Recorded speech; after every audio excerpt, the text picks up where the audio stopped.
Now at 6, the Kansas City University's Joplin campus hosts a mass casualty incident exercise for the first year and second year medical students.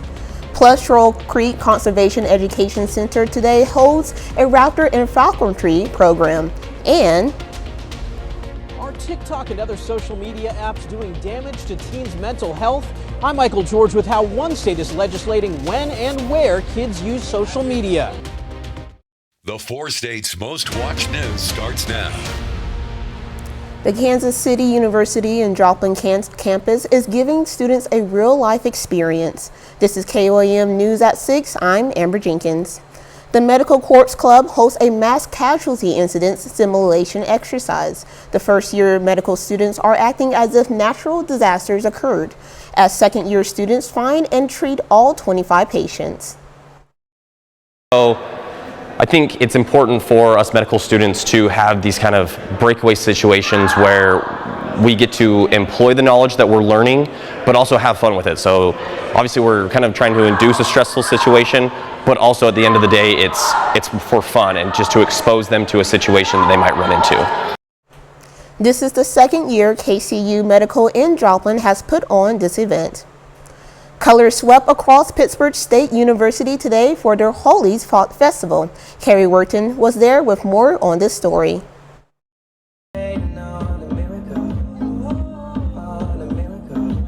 It is very, like, I don't even have words to say, like, it is very fun. The Indian Student Association celebrated the Holi Festival at PSU. The Festival of Colors celebrates love and spring. We will release the colors and we'll throw them in the air.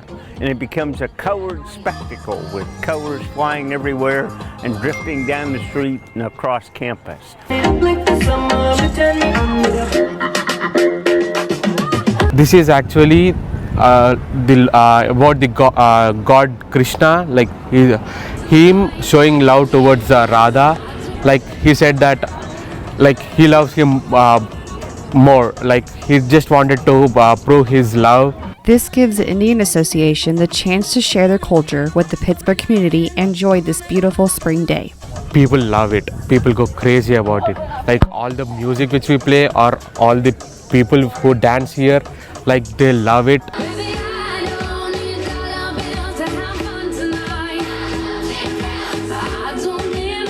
We are far from our families, but here in Pitt State, when we are with our friends or the family members which we feel like, they make us like feel near to home even if we are far. This festival is bringing together more than colors, it's bringing people together. In Pittsburgh, Carrie Worthen, KOAM News. The Indian Student Association at PSU also hosts their food event in the fall. Shoal Creek Conservation Education Center today held a raptor and falconry program. The program was led by Master Falconer Megan DeFree Yates. Community members had the chance to see live birds and learn about the history of falconry and the importance of raptor conservation. So the birds that I utilize, people just can't go and get them. You have to have a permit. So I have state and federal permits that allow me to have my birds to use for hunting. They're not pets. They don't like me. They use me and see me as a tool to catch the game that they're pursuing. The event today was held from 1 p.m. to 2 p.m. The Monarch Cement Company in Humboldt, Kansas held a truck rodeo today. The rodeo holds a competition to determine what 2 drivers will advance onto nationals in Nashville. The competition includes a driver obstacle course, a written test, and a truck inspection station. Each station represents a real-life situation they could encounter while navigating routes to their job site. Every year we have it, and it's always going to be in March. And we have an area for people to come watch if they want to come watch. It's a recognition thing for our people that work real hard for us every day. There are usually 80 to 100 drivers that compete. Meteorologist Sam Lane joins us for the first look at weather. All right, thank you very much, Amber. It's been a beautiful day across the area, drying out, and we've certainly needed that. We have some flood warnings still in effect until Sunday at 12 midnight for Berry County. Also down in southern Delaware County, a little bit of a flood advisory down there. And we're looking at mostly fair skies right now across the 4 states, but just off towards the west, here comes the next storm system with a few showers developing along I-35 out to the west of Wichita and Ponca City. These showers are moving in our direction and could skirt our northern counties later on tonight. Here's a look at the Flat Creek. It's now diving below, or it's dropping back into its banks, so that's pretty good news near Jenkins. Also Big Sugar Creek near Powell. It crested almost 20 feet and is now back down to around 8 feet. And if we take a look at Little Sugar Creek, it also is down to about 7 feet right now. And the Elk River is dropping below its flood stage. So all of the rivers are starting to drop, and that's good news as we have more precipitation headed our direction. And of course, I'll tell you all about that in just a little bit. A movement to limit teenagers' use of social media is gathering more momentum. Utah's new law will require a parent's permission for children under 18 to sign up for certain sites. And as George Michael reports, other states are poised to follow suit. Utah is the first state to limit teenagers' access to social media, with a new law requiring parental consent for platforms such as Instagram, Snapchat, and TikTok. As leaders and as parents, we have a responsibility to protect our young people. Several other states have similar bills in the works, including Ohio and Arkansas. Cyberbullies, inappropriate material, adults who prey on children, they're all accessible on these platforms just a simple click away. In New York, parents see the possible harm from social media, but stopped short of wanting it banned. It's like playing sports. I mean, it can be dangerous, but it can be also very helpful. I don't think we should be banning it. I think we need to be educating and showing that there are some really good sides. Clinical psychologist Jacqueline Sperling agrees that educating children about social media is more important than limiting their use. Research has shown it's not the amount of time necessarily per se that one spends on the app. It's really about the types of use. And I think that's really where I think the education can be really powerful. The movement to limit social media comes as TikTok faces threats of a ban in the U.S. On Thursday, lawmakers grilled the app's CEO about harm to children. Mr. Chu, your algorithms have prioritized providing harmful content directly to children, like self-harm challenges and even suicide. Utah's new law takes effect next March and includes a curfew banning minors from using social media accounts after 10:30 at night. Michael George, CBS News, New York. Coming up, a storm leaves behind untold destruction in Mississippi and Alabama. Plus, U.S. bases targeted again by Iranian-backed forces. President Biden ordered airstrikes in Syria after an Iranian-made drone struck U.S. forces in the country, killing an American contractor. 5 service members were injured in the attack. In response, the U.S. launched airstrikes on 2 facilities used by the Iranian-backed Islamic Revolutionary Guards in Syria. It's unclear whether the attacks on American forces were ordered by Iran's government or just encouraged. But American officials say Iran is responsible regardless. A Pennsylvania school district is suing Norfolk Southern in connection to last month's train derailment in Ohio. The Black Hawk School District in Beaver County is within a 15-mile radius of East Palestine. It filed a complaint Thursday accusing the railroad company of neglect. The school district alleged deposits of toxic materials have been found on their property, in their soil, and water supplies. The lawsuit is asking for compensation for the district's student and staff for any alleged injuries and damages causing medical problems. A powerful tornado killed close to 24 people in Mississippi and 1 person in Alabama. The Friday night storm leaves behind untold destruction after it leveled houses, uprooted trees, and destroyed infrastructure across the parts of the South. CBS News correspondent Kristen Benavides reports from the hard-hit Silver City, Mississippi. The devastating tornado brought death and destruction to a wide stretch of Mississippi and other parts of the Deep South. We lost everything, but we got our life. As the twister wiped out neighborhoods, the National Weather Service says it apparently remained on the ground for more than an hour. The tornado touched down in Rolling Fork in western Mississippi Friday night and kept going to other towns across the region. Now houses sit in ruins, toppled trees are all around, and flipped cars and even big trucks litter the landscape. When daylight broke in Silver City, Mississippi, the tornado's disastrous impact became all the more evident. It was just devastating last night. Pitch black dark. Trying to get everybody out we could get out and get them to a safe location. Mississippi Governor Tate Reeves declared a state of emergency in all counties hit by the deadly weather. President Biden and the First Lady issued a statement saying they are praying for the loved ones of victims. The president also says he spoke to the FEMA administrator, who has deployed emergency response resources and personnel to Mississippi. Cristian Benavides, CBS News, Silver City, Mississippi. A little later, Missouri Southern softball takes on Emporia State. Brock Aldridge will have the highlights tonight. And we have some showers on radar, and I'll let you know what that means in our forecast when we come back.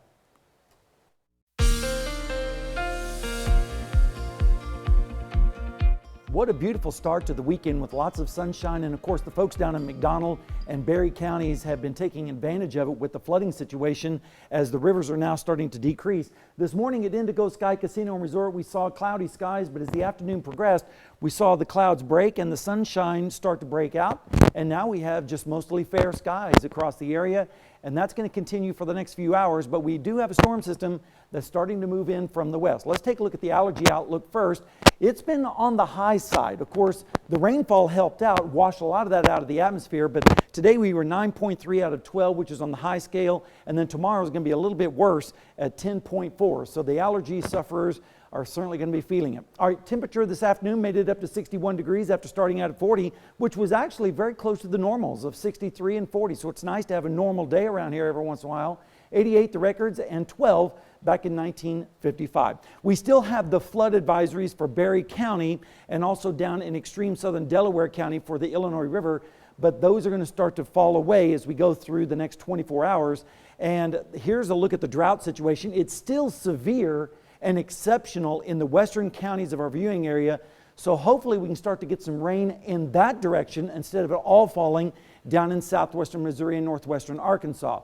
Temperatures this afternoon are very pleasant, generally in the upper 50s to around 60 degrees, 63 in Grove and Anderson for some of the warmer readings, 59 in Fort Scott and Nevada, and 60 degrees for our friends in Stockton. And we're about 10 to 15 degrees warmer today than we were 24 hours ago, so at least we're heading in the right direction as far as temperatures go. Dew points are in the 40s and 30s, so a lot of the precipitation out to the west is going to evaporate before it hits the ground. You can see the clouds in the distance there on our camera. 60 degrees right now in Joplin, and we have a wind out of the south at 9, feels like 60, dew point of 39, so our humidity is at 46%. Here in Pittsburgh, you can see the flag flying there out of the south with a wind of 7 miles per hour, and it feels like 57 because that's the actual temperature, and the dew point is 42 with a humidity of 58%. No severe weather expected in our area except for down to the south in Louisiana, and unfortunately the poor folks in Mississippi are going to get it again with another round of severe weather and yes, even possible tornadoes.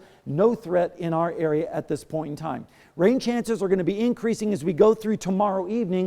You can see the chances start to jump up there as we head into the evening hours. Rainfall amounts are generally going to be less with this next system, around 1/10 of an inch at the most, and lesser amounts back towards the north and towards the west. Future track forecast tonight, we had that boundary moving through the area with temperatures dropping into the 30s and 40s by tomorrow morning.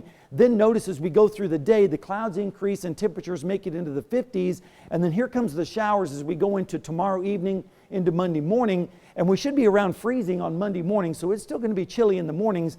Then as we head through Monday afternoon, partly cloudy skies with highs in the 40s up to the north and 50s elsewhere. And then we have another front dropping down on Tuesday, which will keep the mornings chilly with lows in the 30s. Over the next 7 days, here's the forecast.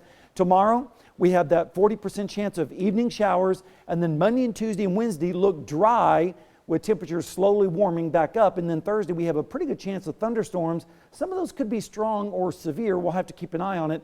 And then next weekend actually looks great with temperatures in the 60s and then yet more storms on Monday and Tuesday. So not a bad spring forecast out there. It is definitely spring. Thank you so much, Sam. You're welcome. Still ahead, Pitt State softball is hosting a doubleheader against number 2 ranked Rogers State. And Missouri Southern baseball has been on a roll lately. We'll see what they did today, up next.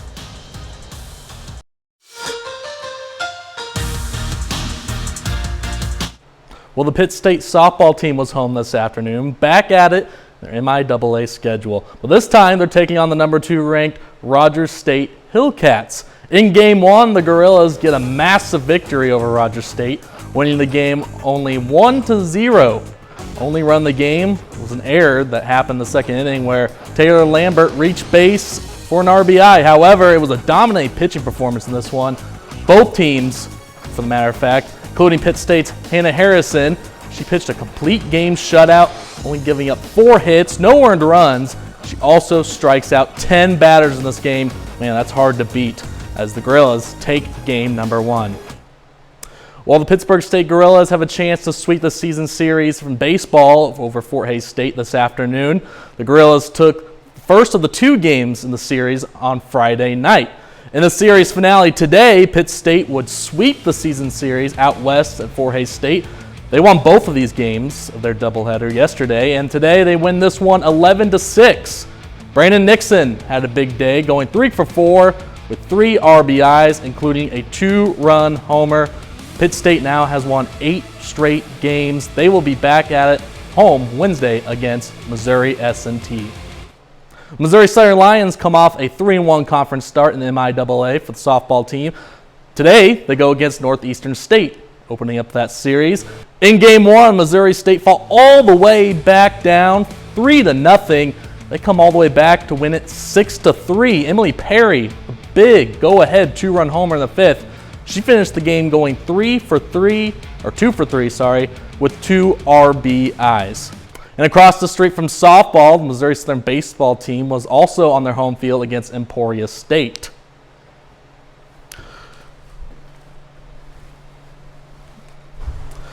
And, you know, Missouri Southern State baseball, man, they are on a roll right now, winning against Emporia State 13-1 once again. That's really impressive, and I know the 4 states love their baseball. So Absolutely.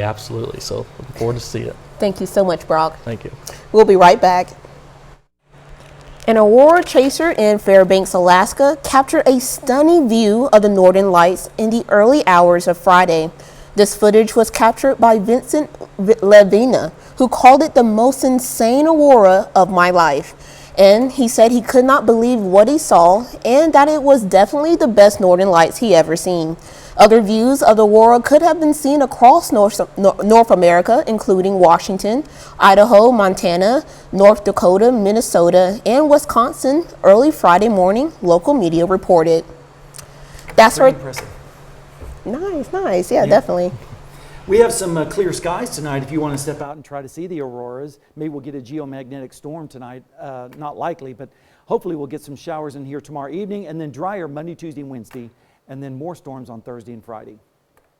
Kansas State down 4 points at halftime right now, looking for their first Final Four appearance since 1964. Wow. We'll see if they can get the job done. Let's hope so. That's our time for now. Thank you for making us a part of your night.